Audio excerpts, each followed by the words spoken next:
Darren Rausch, 2001 Masters of Science, the Director and Health Officer of the Greenfield, Wisconsin Health Department, will discuss public health response to COVID-19, the unique challenges at hand, and the strategies being employed. He will also discuss how the pandemic has revealed some of the disparities that exist in communities, what those disparities are, and how public health is attempting to address them. Rausch earned a master's degree in epidemiology at the University of Iowa and is responsible for oversight and management of all public health programs and services within Greenfield.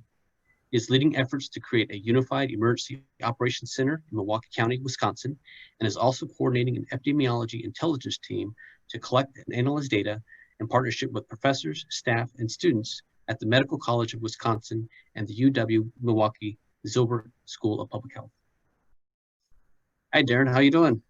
I'm doing well, Robert. How are you today? I'm doing pretty good. So we have a few questions here for you. And first one, just generally tell us where you're from and how you ended up at Iowa.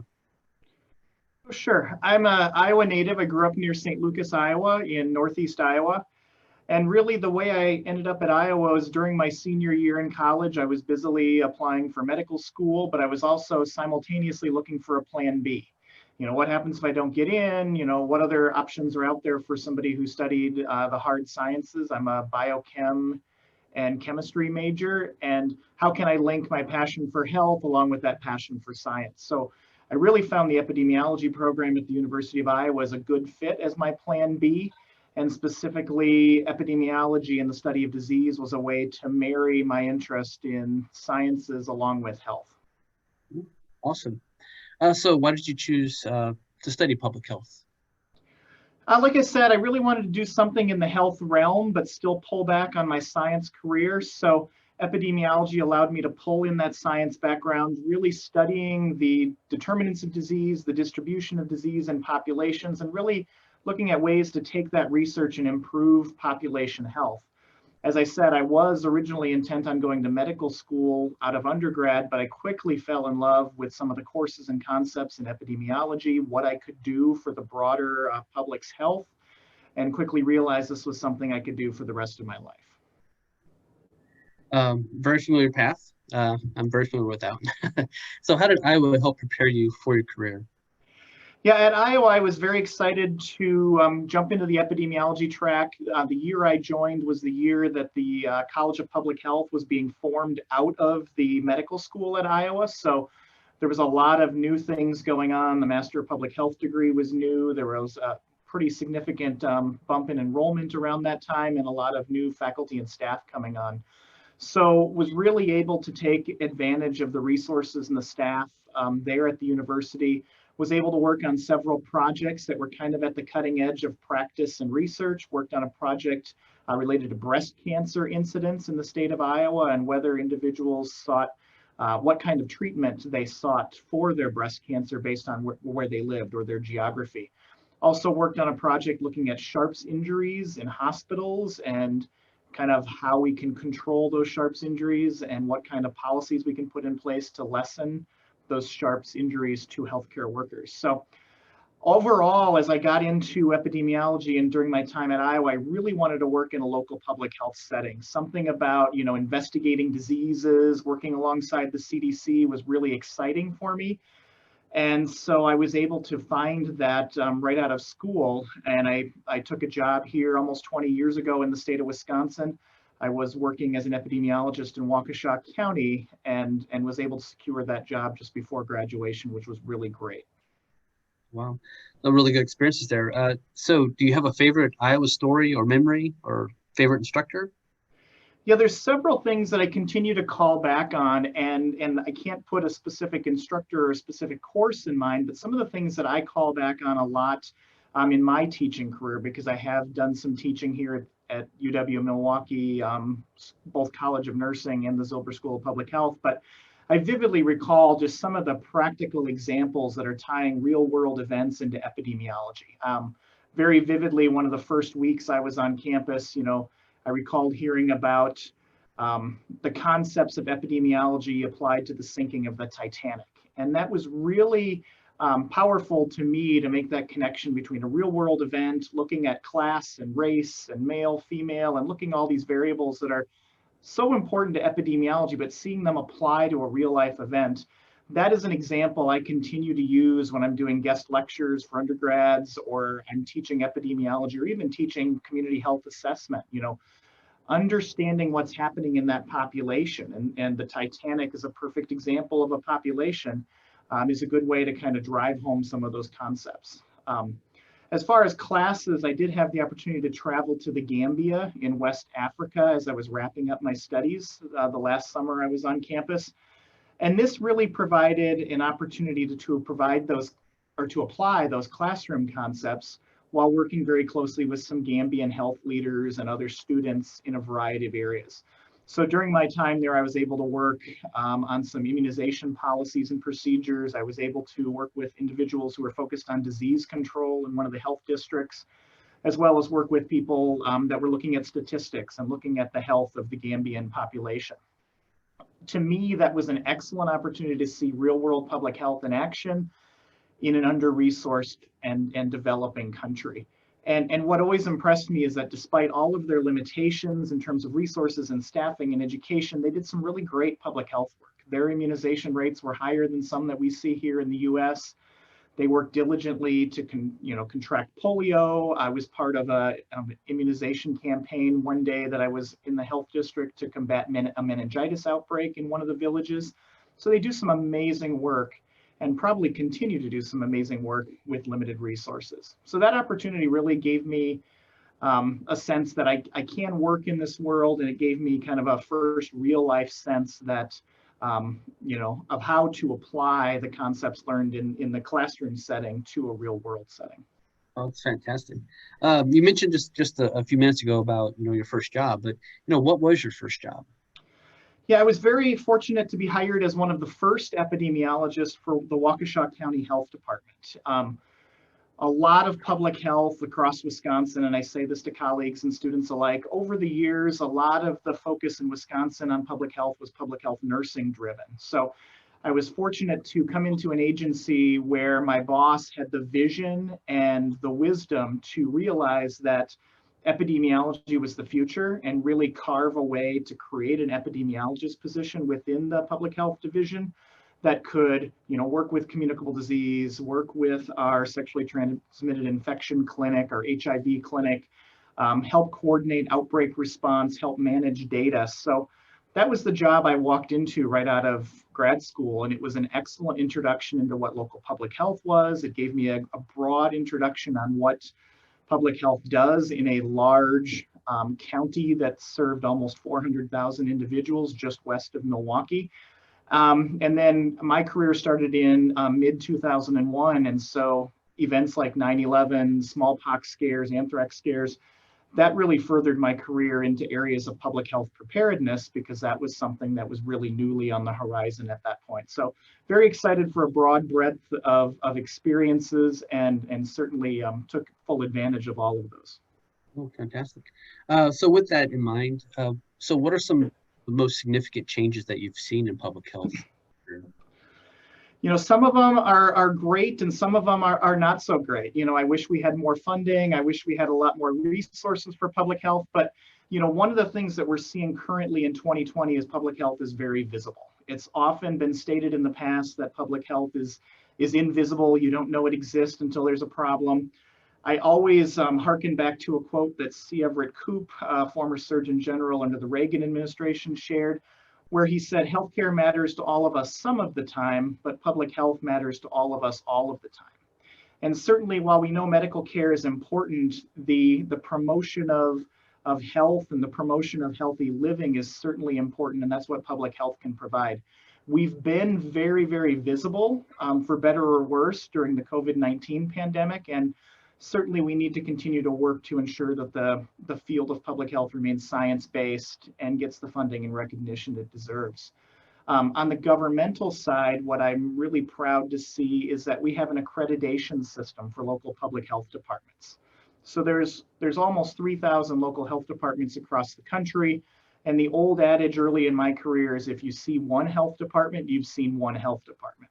And so what we have seen through the development of the accreditation standards through the Public Health Accreditation Board is that we have an ability to create a set of standards and metrics to really guide governmental public health.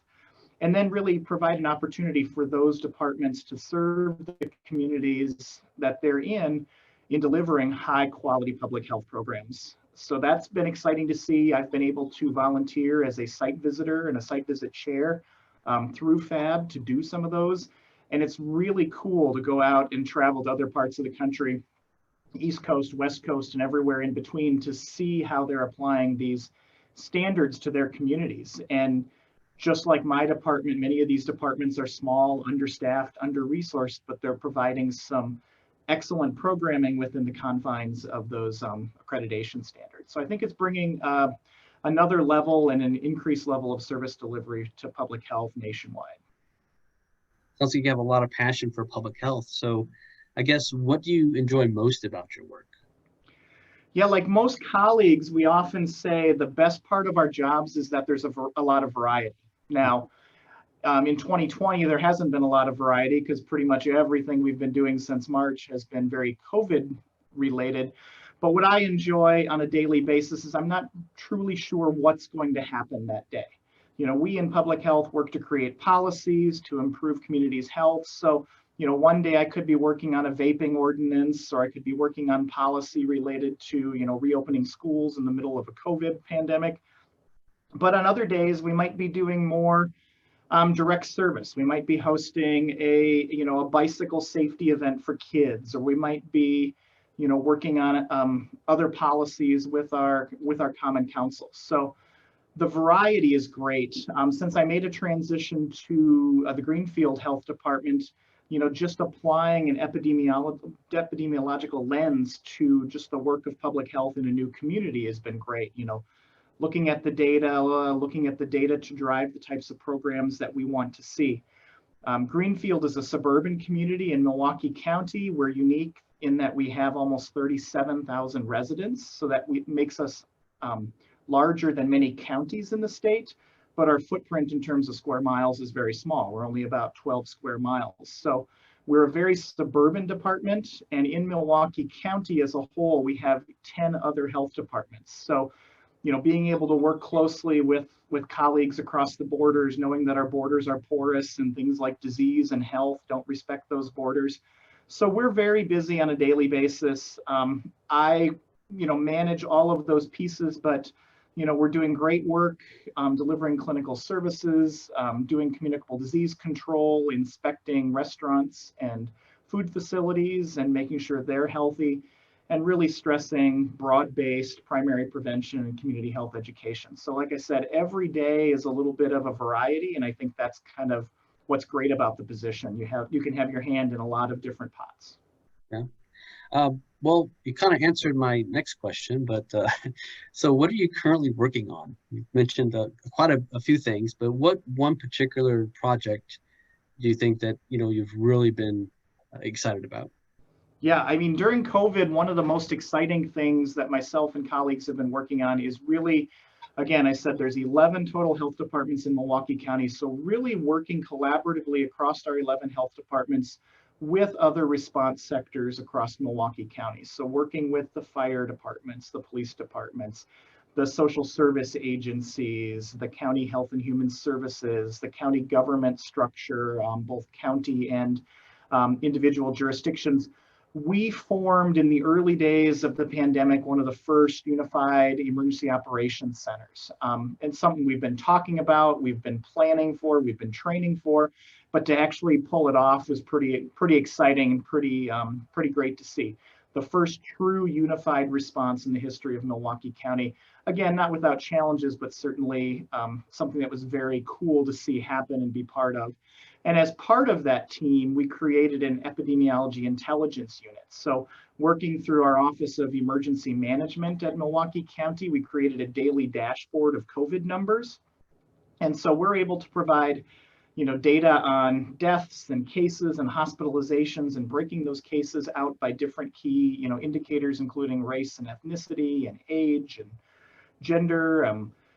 Has been great. You know, it's a way to provide the data to the residents so they see what's happening in real time. And then on top of that, within the epidemiology intelligence unit is creating a static report that we can share and have been sharing weekly in press briefings to drill a little bit deeper into the data. So looking at spatial patterns, where are cases occurring, drilling down to who's impacted, and having the data at those levels, whether it's at the Office of Emergency Management or at the epidemiology intelligence unit, it helps us make decisions and drive policy changes. So we can, target a community for vaccination. We can put up a vaccination campaign for COVID, or excuse me, not a vaccination, a testing campaign for COVID in the communities that are most hard hit. So again, just being able to use that data in a real-time fashion has been so important for what we're doing here in Milwaukee County.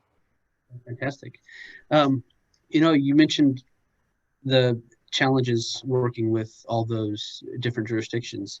Could you talk a little bit more about that? What are some of those unique challenges and strategies that you use to bring everybody to the table to accomplish the unified command? Yeah, that's a great question, because with a unique novel virus, we don't have a lot of tools at our disposal that we do have to treat other communicable diseases that we see more regularly. So the best options to continue to control that virus are those century-old tools of disease investigation and isolation and quarantine. So without that vaccine or that successful medical treatment, our control options are pretty limited. We need to focus on primary prevention of our population, tell them what they can do to keep themselves safe, what they can do to keep their families safe. And then the strategy that we've actively employed across local public health in Wisconsin and elsewhere in the nation is a strategy that's called box it in. We're going to actively test, we're going to actively isolate those individuals who have disease. We're going to contact trace to figure out who they may have exposed. And then lastly, we're going to quarantine those individuals that are exposed. This is all complex. It's the challenges of this are not only the volume and the numbers that we get in, but it's also the staff resources needed. Just a little contextually, I mentioned that the city of Greenfield has about 37,000 residents. Historically, on average, we might get 200 plus communicable disease reports for the entire year. Over the 6-month period of COVID, we have had over 870 confirmed cases, and each of those cases could have anywhere between 2 to 3 to 20 to 30 potential contacts. So the volume is humongous. I know internally, as the person kind of managing that budget, through those COVID grants, our staff of 9 has ballooned to a staff of over 30 as we've aggressively hired nurses and other healthcare professionals and students to help with that contact tracing aspect. So, I'm glad that we've been successful. It's taken a lot to get here, and certainly there's still a lot of work to do to maintain our success.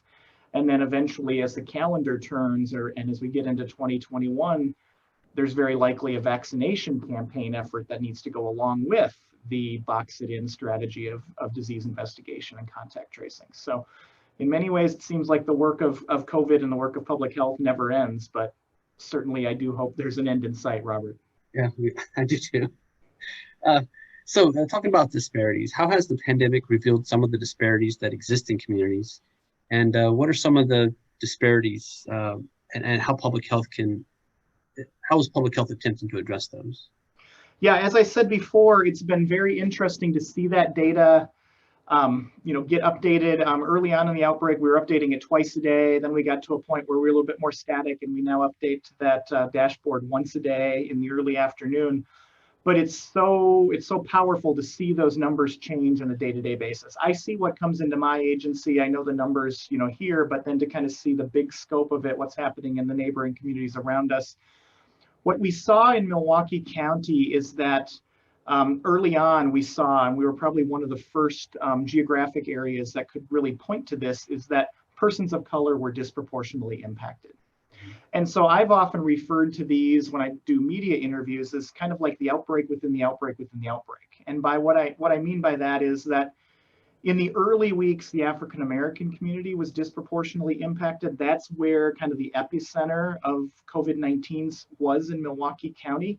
And you could just see over the next succeeding days and weeks that it expanded out of that particular community.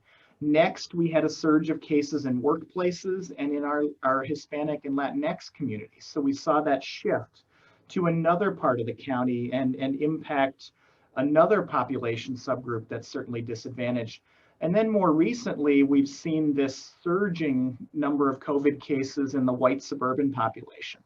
And so while there's still disease in those other areas, the white suburban population has exploded rapidly to the point that we now see more cases in the white population as a cumulative than the Hispanic population. We see more cases in younger aged individuals, those between 20 and 49, than we do in our older age group. But the rates in those older age groups are still very, very high. The rate of illness in the 80+ population is still very high, but the younger populations are certainly catching up. The numbers of cases in the white population are high, but the rate in the Hispanic population is 2 to 3 times any other subpopulation. So being able to see that data, being able to target those interventions, the testing, the outreach, door-to-door campaigns in some communities was really, really important. The other thing that we saw in our data, certainly when we compared Milwaukee County, which is a huge population center in the state, we have almost 1 million individuals in Milwaukee County alone. The state of Wisconsin has over 6.5 million people, so we're a big population center. In the early weeks of the pandemic, Milwaukee's cases drove the state's cases. So Milwaukee was driving the bus for the entire state in terms of the volume of COVID, which led to a lot of people upstate and out of the Milwaukee area just to think of it and dismiss it as a Milwaukee problem.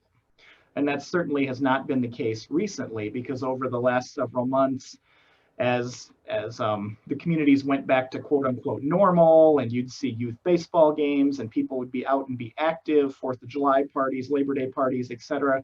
And then the opening of schools and universities in many parts of the state, we have seen the proportion of cases that Milwaukee contributes to the state total as shrinking. So we might have 200 to 300 cases a day in Milwaukee County, but the state is having almost 2,000 cases a day. So the fascination just for me as kind of a data geek guy is to look at that data within the data and look at those stories. And we've kind of seen 3 different outbreaks in the Milwaukee area, and now we see this explosion in the counties around us, which is certainly concerning, because we know that people who live in those communities work in ours, or people who work in our communities or live in our communities work in those communities. So that never-ending cycle of potential transmission at all of these places is certainly very concerning. Very challenging too. In terms of how you address those different communities and those disparities, have you identified anything that worked particularly well, or what strategy is something have you implemented that you can say this is a possible best practice? Yeah, there's been a lot of good examples, especially within the Milwaukee Health Department in the early days of the outbreak, is really working with those communities, working with the federally qualified health centers in those neighborhoods to bring testing in early. Early in the outbreak, the story in Wisconsin, as probably many places across the country, is that there was very limited testing. So one of the very first things was to get testing into those communities through the federally qualified health centers that really worked in those areas. And then beyond that, really trying to provide more wide-scale testing in and around those areas. So we've had the luxury in Wisconsin of using the National Guard. The Wisconsin National Guard has been deployed to support testing initiatives in those particular communities, which has been super awesome to see, a good connection to other partners to help us do important public health work. The other thing I would add here, Robert, is that in areas that were heavily harmed, the deployment of public health nurses, community health workers, trying to engage people where they were at in the community, really bring those messages down to the community was super important. Whether that was social media campaigns, multimodal health education campaigns, billboards, we needed to deploy it all. And at the same time, targeting those communities, but letting everybody know this is a problem and to be aware. So I think there'll be lots of lessons learned coming out of this. We didn't do everything great, but we did a lot of things very well. And I think there'll be some successes for future pandemics should we ever have to go through this again. Okay. All right. I have a question here from the audience. The COVID pandemic has revealed many tensions in our society and highlighted the role of politics in public health, whether it's controversies over wearing masks, state-ordered shutdowns, the safety of vaccines. Public health has been repeatedly caught in the political crosswinds. Do you think it's important to keep public health above the political fray, or is it even possible? Yeah, this is a great question, and I thank you for asking it. I have said since very early on.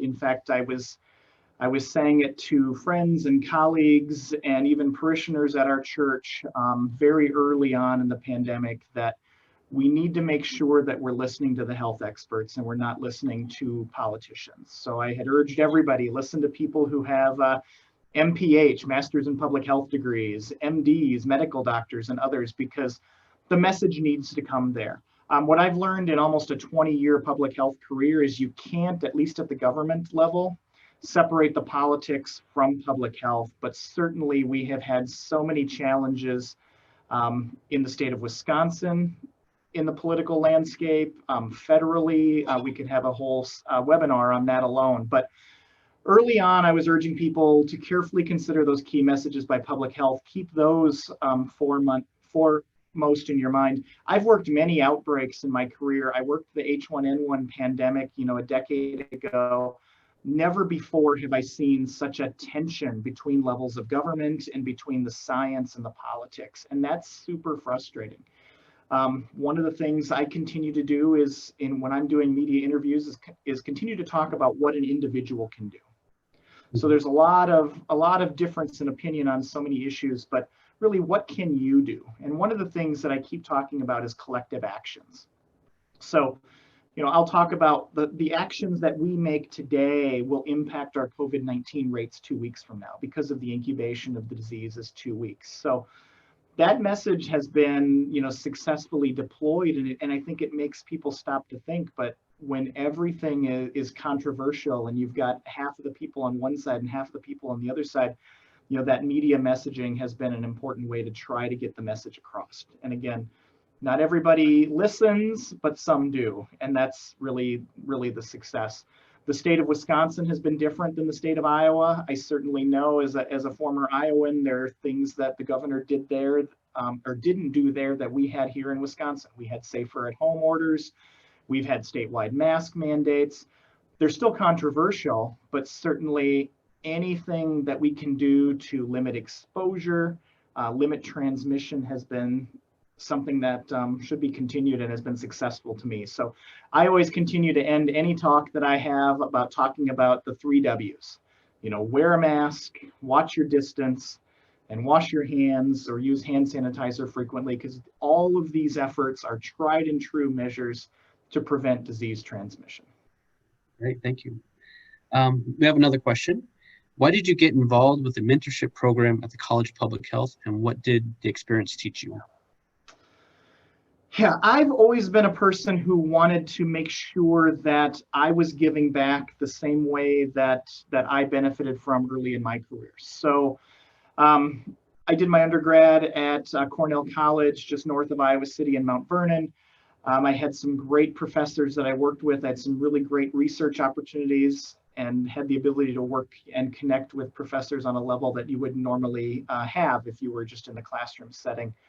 One of the things I realized when I came to Wisconsin almost 20 years ago is that young professionals are oftentimes not well connected to the world around them. And I think that probably goes for many fields, but public health is a field that our average age in public health is 48 or 49, at least in the state of Wisconsin. A lot of our population and workforce has been nearing retirement.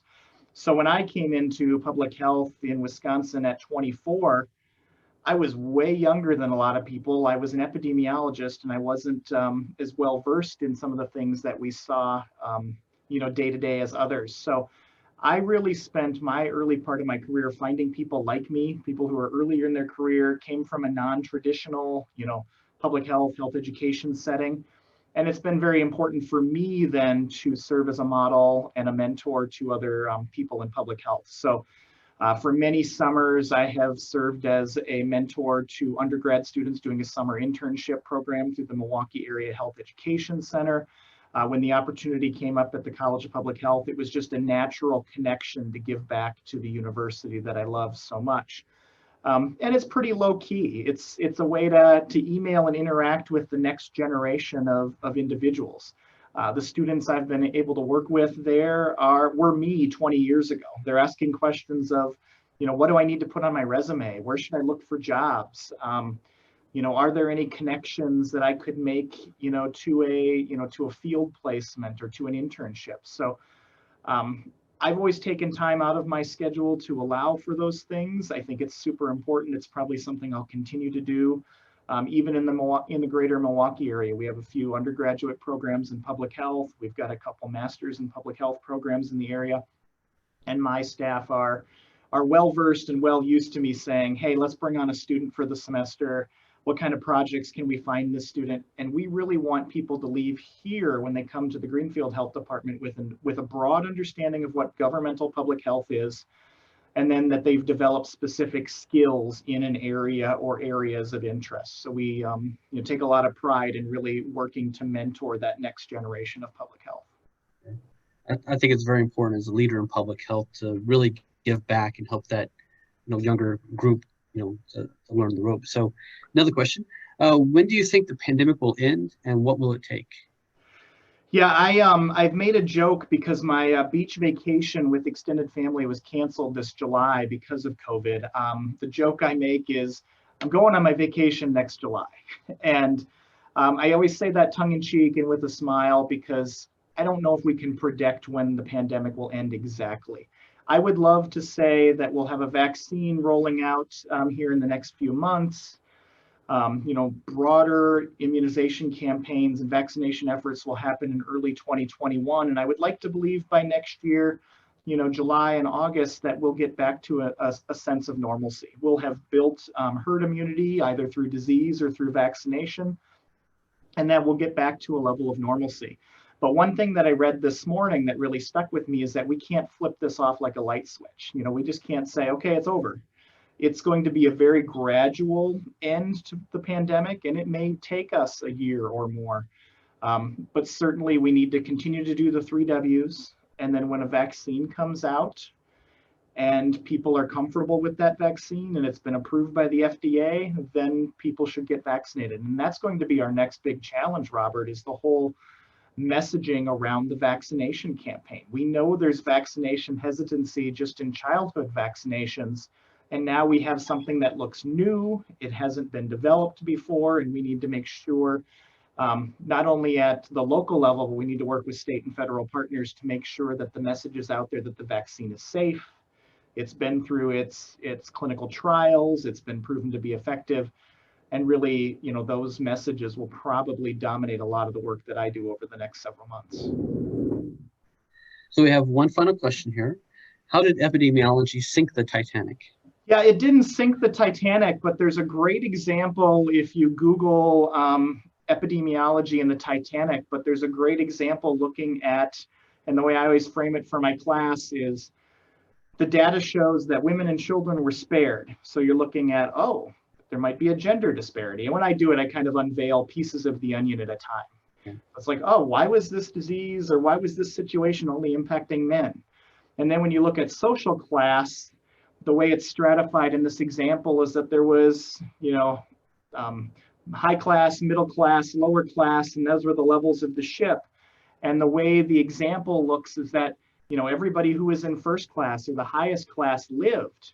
And a few of the people in the middle class lived, but everybody in the lower classes perished. And I put this out as pieces of an onion, and I make students think and try to, correlate, what this could be. It's an event in society. It's an event that happened over the last, 110 years.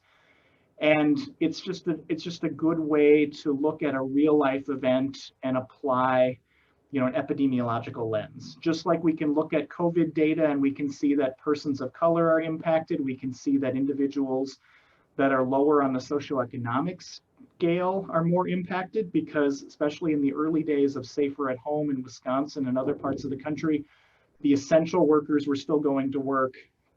The white collar workers were at home. So there was more disease in those communities of color. There was more disease if you were less socially mobile, if you were more socially vulnerable. So The Titanic example is just kind of a microcosm of public health, and we can certainly see, disparities and challenges across different strata and many other diseases as well. So it's just another microcosm, and if you have an opportunity to Google that, I think you'll enjoy it just as I did 20 plus years ago. Fantastic example. I do have one comment I'd like to make. I was a director of a health department in Missouri for a number of years, and I would just like to thank you for your hard work, your dedication through this very difficult time. I know being a health department director in normal times is challenging enough, but during a pandemic and with everything else going on, thank you very much for this very important work. And I also know, take care of yourself. Self-care is very important, and thank you. Yeah, thanks very much, Robert. I mean, just in conclusion, we're doing a lot of great work, but COVID has been such a time demand, and it's taken so much of our time in local public health that we haven't given the time due to other social justice issues and other ills in our community. We've seen it manifest in mental health issues and overdoses, in other public health crises. The numbers in Milwaukee County support that. We've had more overdoses, we've had more suicides and homicides and non-fatal shootings this year than any year in the past. So the work of public health isn't singularly focused on COVID-19, but certainly COVID-19 has demanded so much of our attention, and I appreciate your kind words, Robert. It's very important for everybody to hear that.